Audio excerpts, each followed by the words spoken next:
Homeless mom of 3 meets billionaire in disguise who changes everything forever. The rain hammered against the windshield like bullets, each drop a reminder of how thin the barrier was between Anna Williams and complete disaster. She sat in the driver's seat of her 1998 Honda Civic, watching her breath fog the windows while her 3 children slept in the back. The Walmart parking lot had become their home for the past 2 weeks, ever since the eviction notice had expired, and the sheriff had changed the locks on their apartment door. Baby Noah whimpered in his car seat, his tiny fingers reaching for something that wasn't there. At 18 months old, he didn't understand why his crib had disappeared, why Mommy's eyes were always red, or why they ate peanut butter sandwiches for every meal.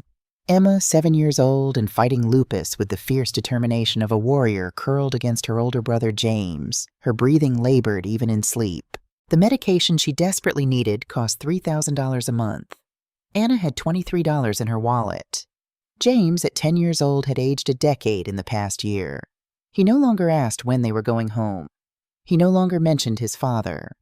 He simply held his sister close and whispered mathematical equations in his sleep, his brilliant mind working even in dreams solving problems that had no real solution to their current reality. Anna touched the scar on her chest, hidden beneath layers of worn clothing. The mastectomy had saved her life 18 months ago, but at what cost? The medical bills had drained their savings first. Then Peter had started gambling, convinced he could win back what the cancer had taken. Instead, he'd lost everything else. The house, the car, their retirement funds, their children's college savings. When the 19-year-old waitress from the casino had smiled at him, he'd found his exit strategy, leaving Anna a note that simply said, "I can't do this anymore." The engine sputtered, coughed, and died. Anna turned the key. Nothing, not even the clicking sound of a dying battery. Just silence, broken only by the rain and Noah's increasingly urgent cries. She checked her phone. 3% battery. No service. The pay-as-you-go plan had expired yesterday. Emma stirred, her fever-bright eyes opening.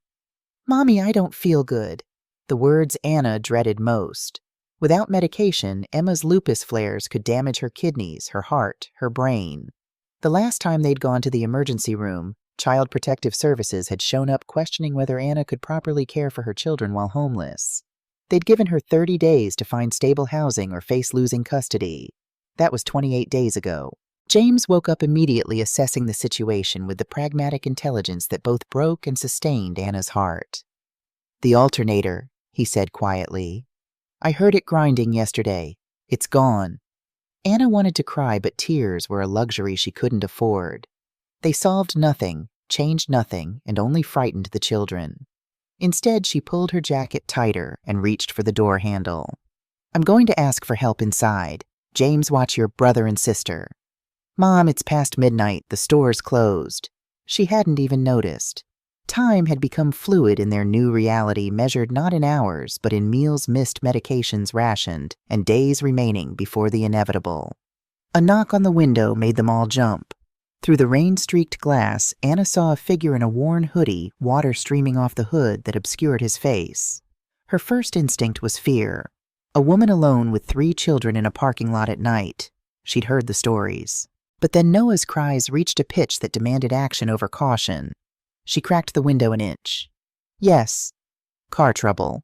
The voice was gentle, educated, but deliberately roughened, as if trying to hide its natural timbre. "I can help." "We're fine, thank you." "Your alternator's dead. I can hear it from here." "Well, actually, I can hear what I'm not hearing." He pushed back his hood slightly, revealing weathered features and kind eyes. "I'm not going to hurt you. I know what it's like to be stuck." James leaned forward, squinting through the rain at the stranger. Something flickered across his face. Recognition, but he said nothing. "I don't have money for repairs," Anna admitted. "Didn't ask for any." "Pop the hood." For 20 minutes, the stranger worked in the downpour, his hands moving with surprising expertise. Anna watched through the windshield as he disappeared and reappeared in the darkness, occasionally illuminated by lightning. When he knocked again, she rolled down the window. "Try it now." She turned the key. The engine roared to life. "How did you—" "Temporary fix. It'll last maybe a week. There's an auto parts store on 5th Street that sells refurbished alternators. Tell them Sebastian sent you. They'll give you a good price." "Sebastian," James spoke up suddenly. "Sebastian Rothschild." The stranger stiffened. Just Sebastian, common name. But James was already pulling out his worn library book on technology innovators, flipping to a dog-eared page. Even in the dim light, the resemblance was undeniable. The same angular jaw, the same intelligent eyes, though now surrounded by lines of grief, the book's photo didn't show. "You're him," James whispered. "You invented the Prometheus algorithm. You're worth $8 billion. You're mistaken, kid. I'm nobody. Just another nobody trying to help another nobody." Sebastian pulled his hood back up. "There's a church on Maple Avenue. They serve breakfast at 7. Hot food. No questions asked." He turned to leave, but Anna called out, "Wait. Why help us?" He paused, rain streaming down his hunched shoulders. "Because once upon a time, someone should have helped someone I loved and didn't. Good night, Anna." She hadn't told him her name. Before she could respond, he vanished into the storm, leaving only the purr of the now functioning engine and a business card tucked under the windshield wiper. Anna retrieved it, the rain immediately beginning to dissolve the cheap card stock. But she could make out the words, "Sunrise Motel, room paid for 30 days, anonymous sponsor." Emma coughed a wet, rattling sound that made Anna's decision for her. She drove through the storm to the address on the card, a modest but clean motel on the outskirts of town. The night clerk, an elderly woman with knowing eyes, handed over a key without questions. "Room 237, 2 beds, kitchenette, full bathroom, breakfast included. Everything's been taken care of." The room was paradise. Clean sheets, running water heat. Emma immediately collapsed on one bed while James carefully settled Noah in a makeshift crib made from pillows. Anna stood in the bathroom staring at her reflection in the mirror. Hollow cheeks, prematurely gray streaks in her brown hair, eyes that had seen too much. "Mom," James appeared in the doorway. "That was really him, wasn't it, Sebastian Rothschild?" Anna nodded slowly. "I think so." "But he disappeared 5 years ago. After—" James trailed off, remembering the headlines. The school shooting that had claimed Sebastian's wife and 2 young daughters. The technology mogul who had walked away from everything, vanishing into thin air. "People deal with grief differently," Anna said softly. "He's been living as a homeless person," James said, his brilliant mind piecing together clues. "That's why he knew about the church, about fixing cars with no resources. He's been on the streets." "Then why help us?" James was quiet for a moment. "Maybe helping us helps him." Over the next week, Sebastian appeared at unexpected moments. When Emma needed to go to the hospital for treatment, an anonymous payment covered the bill. When Anna applied for jobs, glowing references appeared from companies she'd never heard of. When James entered a regional mathematics competition, the registration fee was mysteriously waived. But it was the small things that revealed his presence most clearly. A bag of groceries left at their motel door containing Emma's favorite foods and the specific brand of formula Noah preferred. A children's coding book that appeared on James's bed, inscribed with margin notes in handwriting that looked deliberately altered. A stuffed rabbit for Noah that was identical to the one they'd had to leave behind. Anna began leaving coffee on the motel's front step each morning, always finding the empty cup returned with a small origami crane folded from newspaper. 2 weeks into their stay, Emma's condition worsened. The lupus was attacking her kidneys, and she needed immediate treatment. Anna sat in the hospital waiting room, James doing homework, while Noah slept in her arms when Sebastian appeared. He looked different. Cleaner, though still in worn clothes, as if he were slowly remembering how to exist in the world. "How is she?" "They're running tests. The medication isn't working anymore. She might need—" Anna couldn't say the words. "A transplant." She nodded, tears finally breaking through her carefully maintained composure. Sebastian sat beside her, maintaining a careful distance. "She'll get through this." "You don't know that." "No," he admitted. "But I know that giving up isn't an option. Not for her, not for you." James looked up from his homework. "Mr. Rothschild, why did you really disappear?" Sebastian was quiet for so long, Anna thought he wouldn't answer. Then, barely above a whisper, "I created something that was supposed to make the world safer. Facial recognition software that could identify threats instantly. But it was used by the wrong people, including the shooter who—" He stopped, unable to continue. "That wasn't your fault," Anna said. "Wasn't it I put a tool into the world without considering all the ways it could be twisted? My hubris, my naive belief in technology's inherent goodness cost me everything. Cost them everything. So you punished yourself by living on the streets." "No, I just—" Stopped. Stopped living. Stopped feeling. Stopped being Sebastian Rothschild. It was easier to be nobody. Nobody doesn't have to carry the weight of what he's done. Noah stirred in Anna's arms, reaching out toward Sebastian with the innocent insistence of toddlers. Sebastian hesitated, then gently took the child's tiny hand. Noah immediately calmed, studying Sebastian's face with unusual intensity. "Dada," Noah said clearly, his first word in weeks. Sebastian jerked back as if burned. "I should go." But James grabbed his sleeve. "Please don't. She needs you. Emma likes it when you visit. She says you make her feel better." The truth was, Sebastian had been visiting Emma during her treatments, telling her stories about coding and artificial intelligence, as if she were a tiny tech entrepreneur instead of a sick 7-year-old. Emma had bloomed under his attention, fighting harder, laughing more. "She reminds me of—" Sebastian couldn't finish the sentence, but Anna understood. Emma was the same age his younger daughter would have been. Dr. Harrison emerged from the treatment area, his expression grave. "Mrs. Williams, we need to discuss Emma's condition." The news was worse than expected. Emma's kidneys were failing. Without a transplant, she had perhaps 3 months.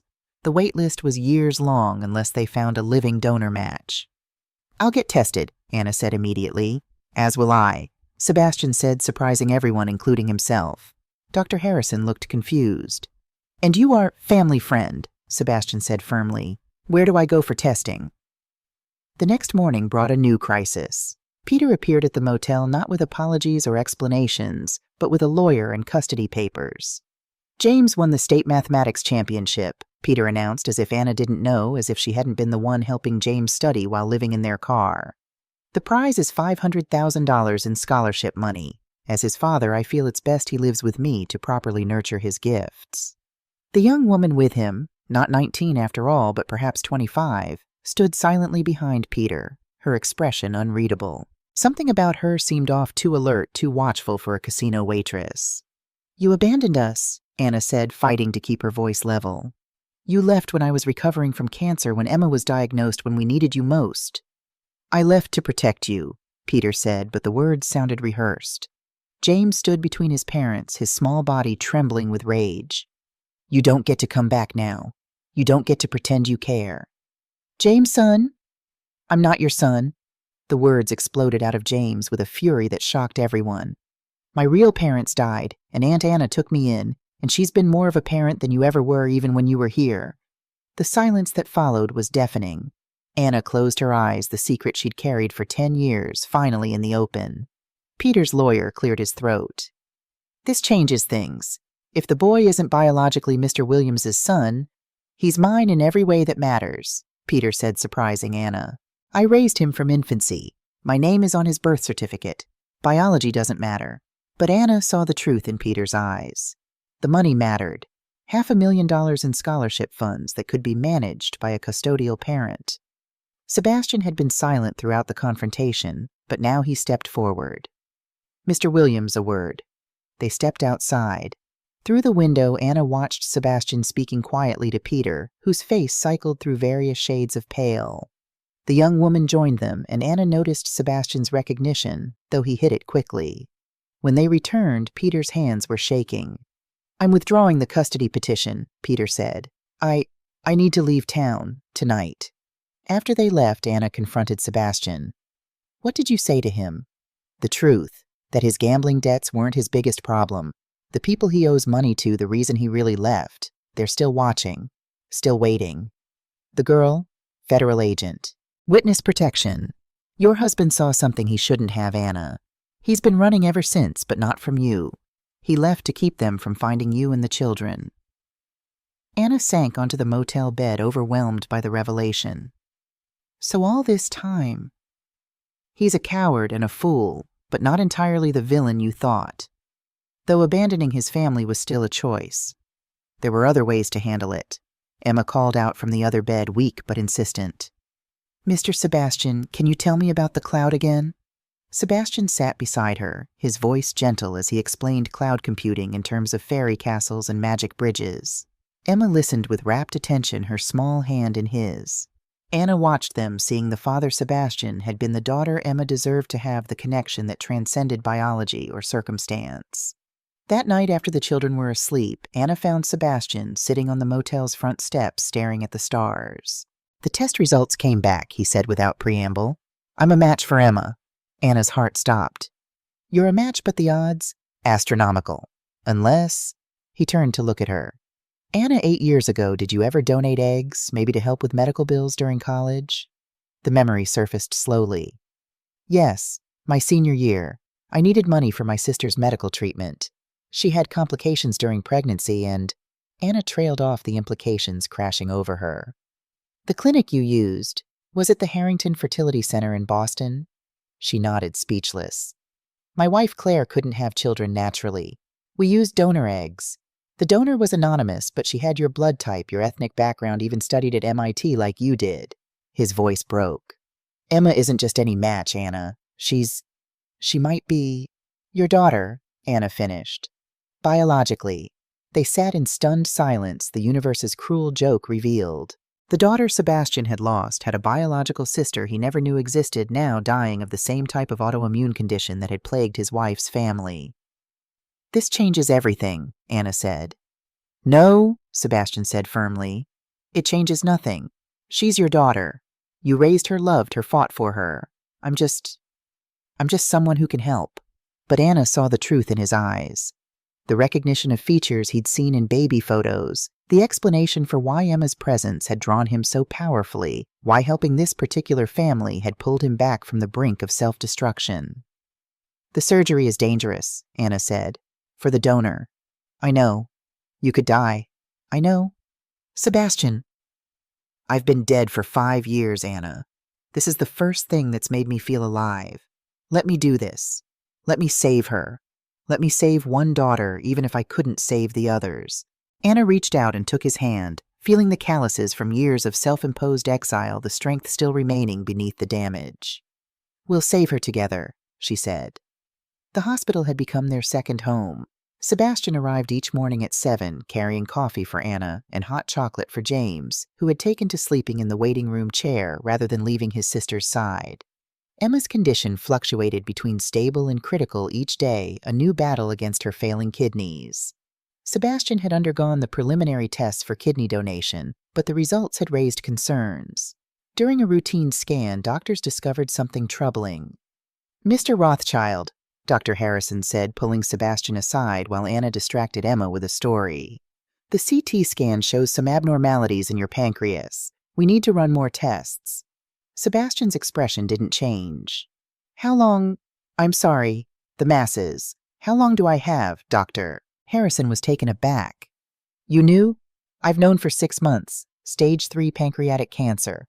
I've been monitoring it." "And you still want to proceed with the kidney donation?" "More than ever. The cancer hasn't metastasized to the kidneys. They're healthy. Emma needs one. The math is simple. The surgery could accelerate your condition. You might only have, a year, 6 months, doctor. I'm already on borrowed time. Let me make it count." Anna overheard the conversation from the hallway where she'd gone to check on Noah, who was in the hospital daycare. Her hand flew to her mouth, stifling a sob. Sebastian was dying. This man who had saved them, who had given them shelter and hope, was walking toward his own ending while trying to save her daughter. She confronted him that evening in the hospital cafeteria while James stayed with Emma. "You're sick." Sebastian didn't deny it. "Yes." "How long have you known—" "Since before I met you. It's part of why I was on the streets. When you have an expiration date, conventional living seems pointless. But now," he looked through the cafeteria window at Emma's room where James was showing her card tricks he'd learned from YouTube videos on the hospital's Wi-Fi. "Now I have a reason to make whatever time I have left matter. Sebastian, you can't go through with the donation. You need treatment." "For what, to buy myself maybe 3 more months of chemo-induced misery, Anna? I've made my decision." "What about experimental treatments? Clinical trials? You have billions of dollars." "Had. I gave it all away after Claire and the girls died. Everything except a small trust that funds anonymous charitable acts." He smiled sadly. "Turns out you can't take it with you, but you can send it ahead to help people who need it." Anna felt anger rise in her chest. "So you're just giving up using Emma as some kind of exit strategy?" "No." His voice was firm. "I'm choosing to make my death mean something. Emma is my biological daughter. We confirmed it with DNA testing. I couldn't save Lily and Rose, but I can save her. Don't you understand? This isn't suicide. It's redemption." Before Anna could respond, James burst into the cafeteria. "Mom, Emma's awake and asking for you. And Mr. Sebastian." They rushed to Emma's room where she was sitting up more alert than she'd been in days. "I had a dream," she announced, "about 3 angels. They said someone was coming to help me, someone who loved me before they even knew me." Sebastian moved to her bedside, his hand gently smoothing her hair. "Did they say anything else?" "They said not to be sad, that everything happens for a reason, even the bad stuff." She looked directly at Sebastian. "Are you my angel?" "No, sweetheart. Just someone who cares about you very much." "James says you're teaching him to code. Can you teach me, too?" "Of course. We'll start with something simple. Do you know what an algorithm is?" As Sebastian explained basic programming concepts using Emma's dolls as examples, Anna watched the easy rapport between them. Emma laughed at his silly voices while Sebastian seemed to shed years from his weathered face. This was who he'd been before tragedy broke him. A father, a teacher, a man who found joy in sharing knowledge. Noah toddled over, having been released from daycare, and climbed into Sebastian's lap without hesitation. The toddler placed his small hands on Sebastian's stomach, right where Anna now knew the tumors were growing. Noah frowned, his expression unusually serious for an 18-month-old. "Ow," Noah said, clearly patting Sebastian's stomach. "Ow, ow." Sebastian and Anna exchanged glances. It wasn't the first time Noah had seemed to sense someone's pain. The previous week, he'd cried inconsolably when holding the hand of an elderly man in the hospital lobby. An hour later, they'd heard the code blue called for a cardiac arrest in that same man's room. "Just a tummy ache, buddy," Sebastian said, but Noah continued to frown, his tiny hands moving to different spots on Sebastian's torso, as if mapping something only he could sense. Dr. Harrison entered with a clipboard. "We've scheduled the transplant surgery for next week, pending final approval from the board. Mr. Rothschild will need you to meet with our psychiatric team as part of the protocol. To make sure I'm not crazy for doing this. To ensure you understand all the risks and that your decision isn't being influenced by—" Dr. Harrison glanced at Emma. "External factors." Over the next few days, life fell into a routine. Sebastian worked with James on advanced mathematics in the mornings, spent afternoons with Emma, and helped Anna job search in the evenings. He'd arranged for her to interview at several tech companies, all of which seemed mysteriously eager to hire a former Microsoft engineer who'd been out of work for 2 years.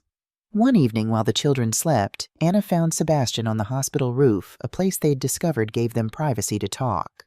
"Tell me about them," she said. "Claire, Lily, and Rose." Sebastian was quiet for so long she thought he wouldn't answer. Then slowly he began to speak. "Claire was brilliant. A pediatric surgeon who could have worked anywhere but chose inner-city hospitals because that's where she was needed most. Lily was 10, same age as James. She wanted to be a marine biologist, had her entire room decorated with whale posters. Rose was 7, like Emma. She was quieter, preferred books to people. She'd sit in my lap while I worked, reading stories aloud. The shooting? Random, wrong place, wrong time. A disgruntled former employee at Claire's hospital. He used my facial recognition software to track when she'd be at Lily's school for a parent-teacher conference. Killed 12 people before—" Sebastian's voice broke. "Before he killed himself." Anna reached for his hand. "It wasn't your fault. My software made it possible. Without it, he would have had to search manually, might have been caught, might have changed his mind. But my technology made it easy, efficient. I gave a monster the tools to destroy everything I loved. You gave law enforcement tools to catch criminals. You gave parents ways to find missing children. I gave the world something it wasn't ready for, without safeguards, without considering the consequences. My arrogance cost lives." They sat in silence, watching the city lights twinkle below. Finally, Anna spoke. "Peter called today." Sebastian tensed. "And he wanted to warn me. The people he's been running from, they know where we are. They might come for James, thinking they can use him as leverage." "The Bratva," Sebastian said quietly. "Russian mafia. Peter witnessed them executing a federal informant. That's why he's in witness protection." "You knew?" "I have resources even now. People who owe me favors. I've been monitoring the situation." "Are we in danger?" "Not anymore. I've made arrangements. The Bratva have been informed that you and the children are under my protection. They know who I am, what I'm capable of. They won't risk it. But you gave away your fortune. Money isn't the only form of power, Anna. Information connections, the ability to destroy someone's digital existence with a few keystrokes. These things carry weight in certain circles. Anna studied his profile in the darkness. Who are you really, Sebastian? Not the billionaire, not the grieving father. Who are you now? I'm someone trying to earn the right to die in peace, he said simply. Someone who found a reason to delay that death a little longer. For Emma, for all of you. Emma needs a kidney. James needs stability to nurture his genius. Noah needs safety to grow. And you? He turned to look at her. You need to stop carrying the world alone. I don't need saving. Neither do I. But maybe we can save each other anyway. The next morning brought unexpected visitors. An elderly Japanese man in an expensive suit arrived at the hospital accompanied by lawyers. Anna recognized him from news photos. Takeshi Yamamoto, one of Japan's wealthiest industrialists. Mrs. Williams, he said in accented but precise English, I am here about my grandson. Anna's blood ran cold. James's biological father had been half Japanese, a fact she'd never told anyone except the lawyers who'd handled her sister's estate. James is my sister's son legally. The adoption was finalized. I am not here to take him, Yamamoto said gently. I am here to ensure his future. My son died before James was born, and your sister never told our family about the pregnancy. We only discovered his existence recently through various means. Sebastian stepped forward. Yamamoto-san, it's been a long time. The elderly man's eyes widened. Rothschild's son, but you disappeared? I've been around, just differently than before. Anna looked between them. You know each other? Takeshi invested in my first 3 companies, Sebastian explained. We've been friends for 20 years. Yamamoto studied Sebastian's worn appearance with sad understanding. I heard about Claire and the girls. I grieved with you, my friend. Thank you, but we should discuss why you're really here. Yamamoto nodded. James stands to inherit $2 billion when he turns 18. My son's trust was never modified before his death. But I am not here about money. I am here because the boy is family, and family should know each other. James, who had been listening from the doorway, stepped into the room. You're my grandfather. Yamamoto's composure cracked slightly, seeing his dead son's features in the boy's face. If you will have me. James looked at Anna, who nodded. Then, with the straightforward honesty that defined him, James said, I don't need your money, but I'd like to know about my father. Mom, Aunt Anna, never met him. He was brilliant like you, Yamamoto said, tears gathering in his eyes. A mathematician who saw the world in patterns and equations. He would have loved you very much. As they talked, Sebastian pulled Anna aside. This isn't a coincidence. What do you mean? Takeshi finding James now, just when you need help most. He's been searching for years. Someone pointed him in the right direction. No, but I suspect... Sebastian glanced at Peter's young federal agent handler who had appeared in the hallway. Your husband might have made a deal. Information about James in exchange for protection from the Bratva. Anna felt sick. He sold out James. He saved James. The Bratva would have eventually discovered James's connection to the Yamamoto fortune. By bringing Takeshi here first, Peter ensured James would have protection from one of the most powerful families in Japan. So Peter is still a coward who abandoned his family, but perhaps not entirely without conscience. That evening, as they prepared for the transplant surgery scheduled for the next day, Emma grew agitated. Her fever spiked and she began talking to people who weren't there. They're here, she kept saying. The 3 angels. They say it's almost time. Dr. Harrison increased her medications, but privately told Anna to prepare for the worst. Her body is shutting down. We might not have until tomorrow. Sebastian made a decision. Prep for emergency surgery now. Mr. Rothschild, you haven't completed the psychological evaluation. Then complete it now. Ask me anything. But we're running out of time. The psychiatrist was called a tired-looking woman who'd been about to go home. She interviewed Sebastian for 30 minutes, asking about his motivations, his understanding of risks, his mental state. You have stage 3 pancreatic cancer, she said bluntly. This surgery could kill you. Not doing it will definitely kill Emma. Some would argue you're using this as a form of suicide. Some would be wrong. I'm using this as a form of life, giving Emma hers back. And if you die... Sebastian looked through the window at Emma, who was now unconscious machines keeping her alive. Then I die doing something that matters. How many people can say that? The psychiatrist signed the forms. As they wheeled Sebastian to surgery, he stopped by Emma's bed. She opened her eyes briefly, focusing on him with effort. Are you scared? She whispered.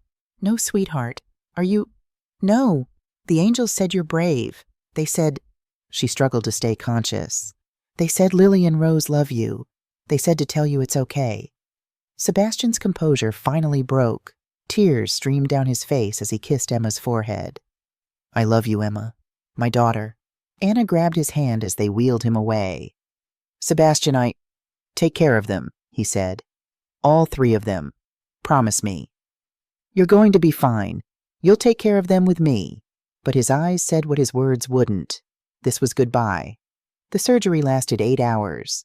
Anna paced the waiting room while James held Noah, who kept reaching toward the operating room doors, whimpering, ow, ow, repeatedly. Takeshi Yamamoto sat with them, having canceled all his meetings to stay. Sebastian is strong, the elderly man said. He survived losing everything. He'll survive this. But when Dr. Harrison finally emerged, his expression was grim. The transplant was successful. Emma's new kidney is already producing urine. But Mr. Rothschild, there were complications. His cancer was more advanced than we thought. When we opened him up, he paused, choosing his words carefully. We had to remove portions of his pancreas and liver. He's in critical condition. Can I see him? He's in the ICU. He hasn't woken up yet. Anna sat by Sebastian's bedside, holding his hand while machines breathed for him. In the pediatric ward, Emma's condition was already improving her body, accepting the new kidney as if it had always belonged there. You did it, Anna whispered to Sebastian's unconscious form. You saved her. Now you need to come back to us. We need you. I need you. Noah toddled into the ICU, having escaped from James. He climbed onto Sebastian's bed before anyone could stop him placing his tiny hands on Sebastian's chest. Wake up, Noah said clearly, his voice carrying an odd authority for a toddler. Wake up, Dada. Not time yet. Sebastian's eyes fluttered open, focusing on Noah with difficulty. Hey, buddy, he whispered hoarsely. Anna sobbed with relief, calling for the doctors. But Noah wasn't done. He moved his hands to different points on Sebastian's body, frowning with concentration. Where he touched Sebastian seemed to relax, his breathing becoming easier. What's he doing? Dr. Harrison asked, watching the monitors show improvement in Sebastian's vitals. I don't know, Anna said, but she remembered all the times Noah had sensed illness or pain in others. Was it possible he could do more than just detect it? Over the next few days, Sebastian's recovery defied medical explanation. The cancer was still there, but it had stopped growing. His surgical wounds healed at an unprecedented rate. Every time Noah visited, placing his small hands on Sebastian with that same focused expression, the improvements accelerated. It's not possible, Dr. Harrison muttered, looking at the latest scans. Tumors don't just stop growing. Organs don't regenerate like this. But Sebastian was more interested in Emma's recovery.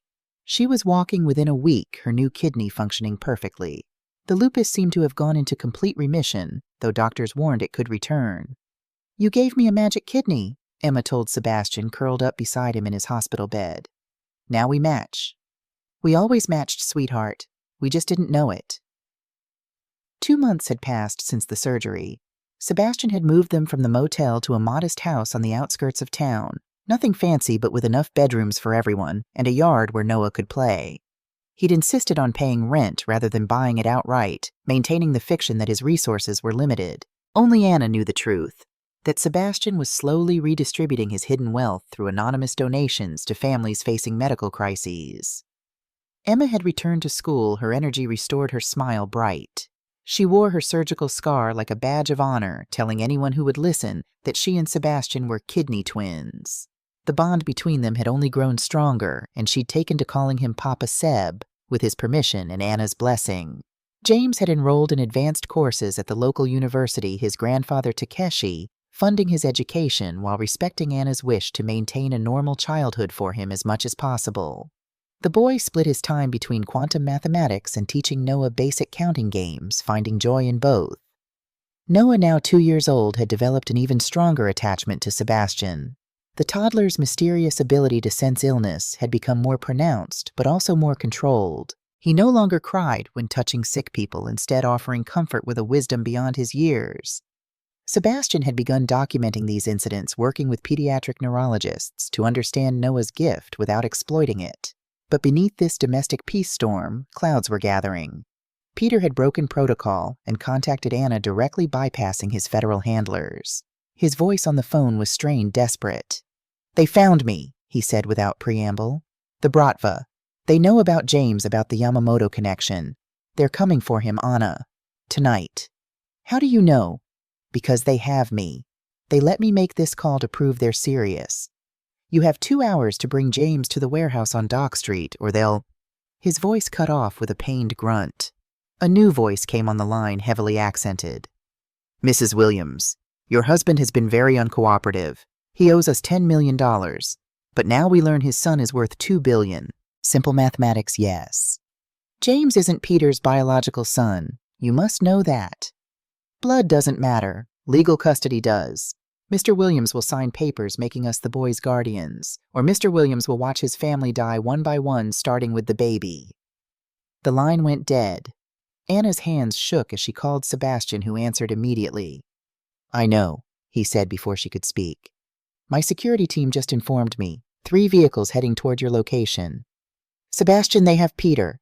They want James. They won't get him or any of you. Stay inside, lock the doors. I'm on my way."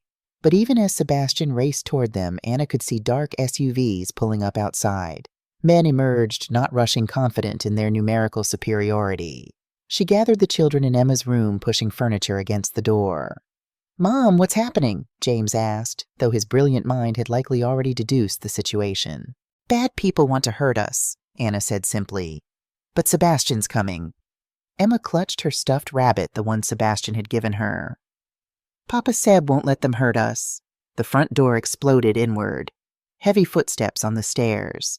Anna positioned herself between the children and the door, knowing it was futile but unable to do anything else. The furniture barricade was pushed aside like toys. 3 men entered, their faces cold, professional. The leader, a man with a scar across his throat, smiled at James. "Hello, little billionaire. Time to come with us." "No!" Emma launched herself at the man, all 7-year-old fury. He backhanded her casually, sending her crashing into the wall. She didn't get up. Something changed in Noah. The toddler's expression shifted from fear to something ancient, otherworldly. He walked toward the scarred man, his small hand outstretched. "No hurt," Noah said clearly. "You sick, very sick. Here." He touched the man's chest directly over his heart. The scarred man laughed, then suddenly gasped. His hand flew to his chest, his face contorting in agony. He collapsed, convulsing. "What did you do?" One of the other men grabbed Noah roughly. Noah looked at him calmly. "You sick too. Here." He touched the man's throat. "Growing. Bad growing."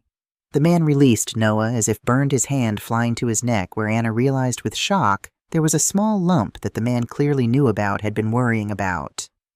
"The kid's a freak," the third man said, but he stepped back, afraid to touch Noah. That's when Sebastian arrived. Not alone, but with a team of what could only be described as special forces. The remaining Bratva members found themselves outgunned, outmaneuvered, and out of options. "Dmitry Volkov," Sebastian addressed the scarred man who was struggling to breathe on the floor. "Your cardiac arrhythmia is entering critical phase."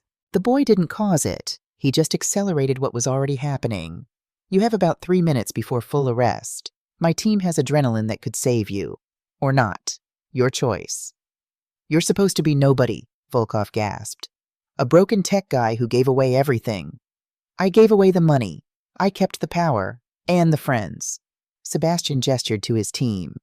"Former Mossad, CIA special forces. People whose lives my technology saved. People who owe me favors. Now about that adrenaline. Interested?" Volkov nodded desperately. Sebastian's team medic administered the shot, stabilizing him temporarily. "Here's what happens now," Sebastian continued. "You and your men leave. You forget Peter Williams exists. You forget this family exists. You report to your superiors that the trail went cold.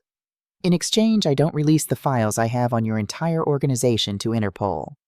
Oh, and Dimitri, that arrhythmia, it'll kill you within a year unless you get proper treatment. Consider it motivation to retire, perhaps somewhere tropical, far from here. Volkov struggled to his feet, his men supporting him. The boy, what is he? Sebastian looked at Noah, who was now checking on Emma with gentle hands. He's special, and under my protection. All of them are.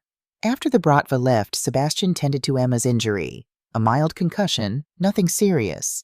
But Anna noticed him wincing, his hand going to his abdomen. You're in pain. The cancer's growing again. Noah's, whatever he does, it stopped working on me. Maybe because the tumors are too advanced, or maybe he can only do so much. How long? Months, maybe weeks. Anna felt her heart shatter. After everything, they were still going to lose him. But Sebastian wasn't done with surprises. That evening, after the children were asleep, he showed Anna a set of documents. Adoption papers, he explained. If you're willing, I want to legally adopt all 3 children. James's grandfather has agreed. He wants James to have a stable family more than he wants custody. Emma is biologically mine anyway. And Noah, he smiled. Noah chose me the day he called me Dada. Sebastian, you're dying, which is why I need to do this now. I've set up trusts for all of them for you. Not billions, but enough. Enough for medical care, education, a real life. The paperwork is already filed. I just need your consent. Anna looked at the papers through tears. On one condition. Name it. Marry me. Sebastian froze. Anna, I'm dying. I deserve to choose, and I choose you, for however long we have. The children need legal protection, yes, but they also need to know they were chosen fully, completely. A real family, not just paperwork. I can't give you a future. You've already given me a present. You gave Emma life. You gave James purpose. You gave Noah understanding of his gift. You gave me hope when I had none. So yes, you're dying. We're all dying, Sebastian, just on different timelines. But we're also all living. Right now. Together. The wedding was small, held in the hospital chapel where Emma had been treated. Takeshi Yamamoto served as Sebastian's best man while James walked Anna down the aisle. Emma was the flower girl, tossing petals with medical precision, and Noah carried the rings on a pillow, stopping several times to pat the bellies of pregnant women in attendance with a knowing smile. Peter attended under federal protection, his presence awkward but necessary. He'd signed away all custodial rights in exchange for Sebastian paying off his debts and ensuring his safety. Before the ceremony, he pulled James aside. I wasn't a good father, Peter said simply. But you were a great son, better than I deserved. You left us, James said, his voice steady but not cruel. But you also tried to protect us in your own broken way. I can't forgive you yet. Maybe someday. Peter nodded, understanding more than he deserved. Sebastian's a good man. He'll be the father I couldn't be. He already is. As the ceremony concluded and Sebastian kissed his bride Noah, toddled up to them, his hands raised. He touched both their stomachs, frowning with concentration. New, he said clearly. New coming. Anna's hand flew to her abdomen. It wasn't possible. She'd had her tubes tied after Noah, the procedure supposedly irreversible. But Noah had never been wrong. 6 weeks later, tests confirmed it. Anna was pregnant. The doctors couldn't explain how, calling it a medical miracle. Sebastian's cancer, meanwhile, had entered remission again. Not cured, but dormant, as if waiting. Noah? Anna asked, but the toddler just smiled and went back to playing with blocks. The family settled into a rhythm. Sebastian worked from home, developing new technologies focused on medical applications. James collaborated with him, their combined genius, producing innovations that would save thousands of lives. Emma returned to dance classes, her body strong, her spirit unbroken. Noah attended a special preschool where his gifts were studied but not exploited, learning to control his abilities. Then came the day Takeshi Yamamoto revealed the final piece of the puzzle. I must confess something, he told them over dinner. I've been investing in Sebastian's companies for 20 years, yes, but not randomly. My son James's biological father was Sebastian's roommate at MIT. They were best friends. When my son died in that car accident, he left a letter asking me to watch over Sebastian to support his dreams. When Sebastian lost his family, I searched for him but couldn't find him. Then through channels I maintain, I learned about James, my grandson, and that he'd encountered a mysterious benefactor. I hoped it might be Sebastian. Sebastian stared at his old friend. You knew all this time. I suspected. When Peter's handlers contacted me about James, I knew you must be involved. Who else would have the resources and motivation to protect the boy? So I came ostensibly for James, but really to bring two families together who were always meant to be connected. The universe doesn't work that way, Anna protested. Random chance, perhaps, Takeshi said. Or perhaps my son and Sebastian's family watch over us, still guiding us toward each other. Who can say? That night as they tucked the children into bed, Emma asked the question Anna had been dreading. Is Papa Seb going to die? Sebastian answered honestly. Someday. My body is sick, and even with all the help, even with Noah's gift, it won't get completely better. But not today. No, sweetheart, not today. Then we have today, Emma said with the wisdom of a child who'd faced death and won. Today is enough. 3 years passed. Sebastian lived to see the birth of their daughter Hope, whose arrival seemed to stabilize his condition further. The cancer remained a shadow on every scan, but it neither grew nor shrank, as if held in check by the sheer force of will and love surrounding him. James, at 13, became the youngest person ever to file a technology patent working with Sebastian to develop an AI system that could predict illness days before symptoms appeared, inspired by Noah's abilities. The technology would revolutionize preventive medicine. Emma, now 10, performed in the City Ballet's production of The Nutcracker, her body moving with grace that brought Sebastian to tears. She still had her kidney twin scar, which she showed off proudly, telling everyone how her Papa Seb had saved her life. Noah, 5 years old, had been accepted into a special program at Johns Hopkins, not as a patient, but as a consultant. His ability to detect illness had evolved. He could now sense specific conditions, differentiate between bacterial and viral infections, even identify genetic markers for certain diseases. He worked with researchers 2 days a week, always with Anna or Sebastian present, the rest of his time spent being a normal kindergartner who loved dinosaurs and space. Hope, at 2, showed no special abilities beyond an uncanny talent for bringing joy to everyone she met. She had Sebastian's eyes and Anna's smile, and her favorite word was family. On James's 13th birthday, the lawyer from Japan arrived with documents. $2 billion waiting in trust. James read through the papers carefully, then looked at his family gathered around the kitchen table. Anna and Sebastian, Emma practicing pirouettes while eating cake. Noah carefully feeding Hope her bottle, the walls covered in children's artwork and family photos. Mr. Takahashi, James said formally to the lawyer, please inform my grandfather that I decline the inheritance. Everyone froze. Sebastian started to speak, but James held up his hand. I want the money used to build children's hospitals, free ones, for families like ours who've lost everything to medical bills. Name them after my biological parents and after Lily and Rose Rothschild. He looked at Sebastian. Dad taught me that money isn't wealth. Family is wealth. Love is wealth. Using your gifts to help others is wealth. I already have everything I need. Takeshi, participating via video call, wiped tears from his eyes. You honor our family grandson. It will be done as you wish. That night, as Anna and Sebastian lay in bed with Hope sleeping between them, they marveled at the journey that had brought them here. From a broken car in a Walmart parking lot, to a home filled with love from desperation, to hope from strangers, to family. Do you regret it? Anna asked. You could have had treatments, could have fought the cancer more aggressively if you hadn't helped us. Sebastian pulled her closer, kissing the top of her head. I was dead the moment I lost Claire and the girls. You and the children brought me back to life. However many days I have left, they're bonus days, gift days, and I intend to fill every one with as much love as possible. The doctors don't know about Noah. They don't know about hope. They don't know about the miracle of second chances and found families and love that transcends biology or time. I was supposed to die 3 years ago, Anna. Every day since has been borrowed time, and I've spent it with you, with our children. I'm already the wealthiest man alive. A soft knock interrupted them. Noah stood in the doorway, his expression serious. What is it, buddy? Sebastian asked.